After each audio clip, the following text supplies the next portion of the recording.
Namkelekile Avalanche of Grace, gama lam ndimthenjiwe emolweni. Namhlanje sithetha ngokholo.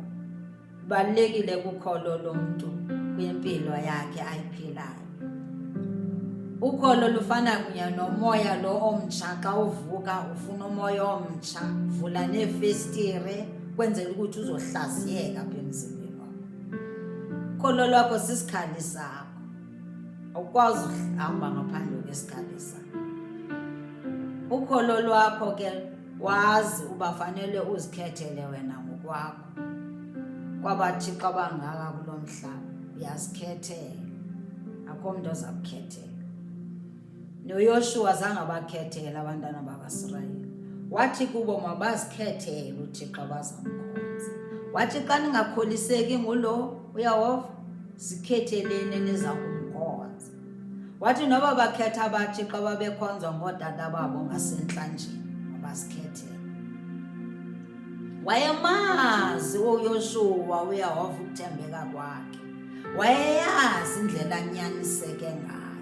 Wambona bekhokhelwa nguMoses, bewela nabo ulwandle olubomvu.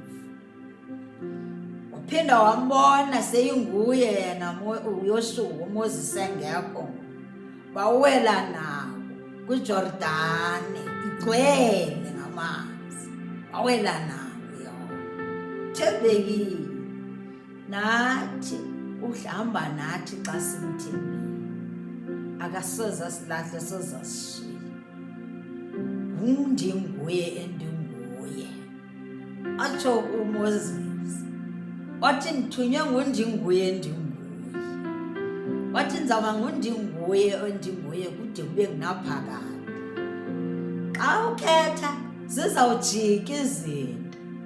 Ukhetha uYesu Kristu, nguye izolo, nguye namhlanje, izawuba nguye kodwa kube ngunaphakade.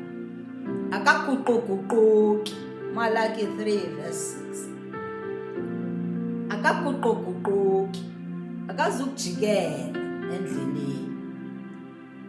Ilizwe lakhe nawe ngowakhe, nayo yonke into engaphakathi kwelizwe yeyakhe. Ndumiso 24:1. Funeka wazi apho ukhoyo unawe awedwa. 2 Corinthians 6:18 athi zawuhlala nabo, ndihambe nabo, bazawuba ngabantu bam, zawuba nguThixo wabo. Ukhona kwelo khaya. Ungathi xa sowuphakathi kwengxaki ucinga fana wedwa, uyahamba umoya ongcwele apho. Ungumntanakhe nje, umkhethile nje, ungowakhe, unawe. Uludonga lomlilo kuloo ndlu, ungoyiki. Xa unaye unomqo wevangeli, ayijiki impilo yakho. Xa uthembe yena, ayijiki impilo yakho. Akunike ulonwabo ngaphakathi enhliziyweni yakho. Thanda kakhulu. Khetha oyena Thixo, oyena ngqo wevangeli. Khetha uYesu namhlanje. Inkosi.